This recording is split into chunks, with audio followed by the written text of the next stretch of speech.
Welcome to Roly Reads. Today we're reading Mr Greedy by Roger Hargreaves.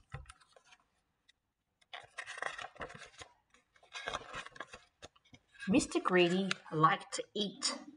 In fact, Mr Greedy loved to eat, and the more he ate, the fatter he became. And the trouble was, the fatter he became, the more hungry he became. And the more hungry he became, the more he ate. And the more he ate, the fatter he became. And so it went on. Mr. Greedy lived in a house that looked rather like himself. It was a roly-poly sort of house. One morning, Mr. Greedy woke earlier than usual. He'd been dreaming about food, as usual, and that had made him wake up feeling hungry, as usual. So, Mr. Greedy got up, went downstairs, and ate the most enormous breakfast.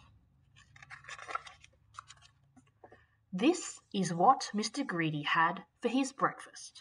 Toast, 2 slices. Cornflakes, 1 box. Milk, 1 bottle. Sugar, 1 bowlful. Toast, 3 slices. Eggs, 3 boiled. Toast, 4 slices. Butter, 1 dish. And marmalade, 1 pot. When he had finished his enormous breakfast, Mr. Greedy sat back in his chair, smiled a very satisfied smile, and thought. That was a delicious breakfast, he thought to himself. Now I wonder what would be a nice thing to have for lunch. He decided in order to work up an appetite for lunch, he would go for a long walk. That morning, Mr. Greedy walked and walked and walked. Then he discovered a cave. That's funny, he thought. I don't remember seeing that here before. At the top of the steps, Mr. Greedy came to a door. It was, without a doubt, the biggest door that Mr. Greedy had ever seen. And it wasn't quite shut. Mr. Greedy, being a curious sort of fellow, decided to see what was on the other side of that door. So Mr. Greedy squeezed himself through the crack in the door, and there before him was an amazing sight. The biggest room in the whole world. Mr. Greedy sniffed again, and then decided that he must get up onto the table.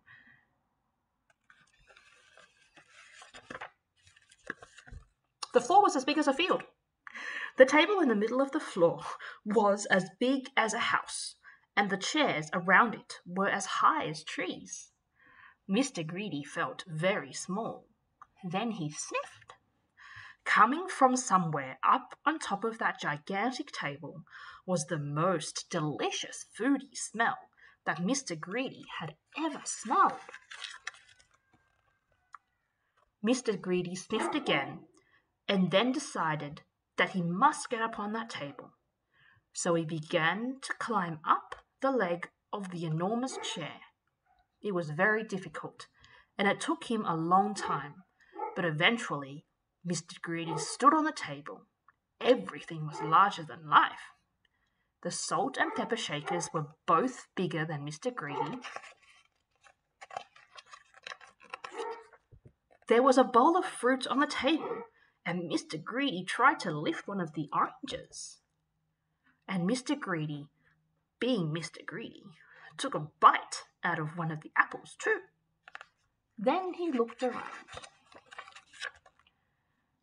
Over on the other side of the table stood the source of that delicious smell. A huge, enormous, gigantic, colossal plate, and on that plate, huge, enormous, gigantic, colossal sausages the size of pillows, and huge, enormous, gigantic, colossal potatoes the size of beach balls, and huge, enormous, gigantic, colossal peas the size of cabbages. Mr. Greedy hurried across the table toward the plate, and being Mr. Greedy, began to eat.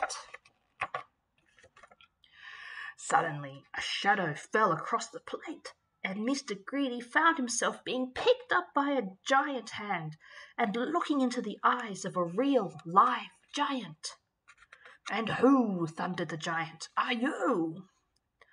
Mr. Greedy was so frightened that he could only just manage to squeak out his name. "Mr. Greedy," he squeaked. The giant laughed a laugh as loud as thunder. "Greedy by name and greedy by nature," he bellowed. "Well, I think, Mr. Greedy, that you need to be taught a lesson." And what a lesson it was! The giant made Mr. Greedy eat up everything on his huge, enormous, gigantic, colossal plate. And when he had finished, Mr. Greedy felt very ill indeed, as if he would burst at any minute.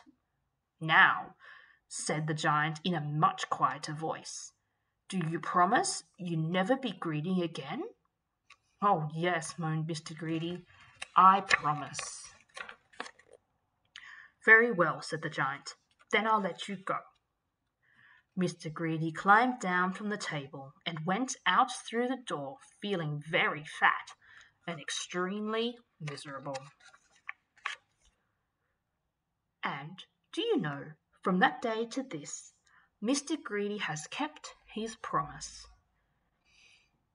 And do you want to know something else as well?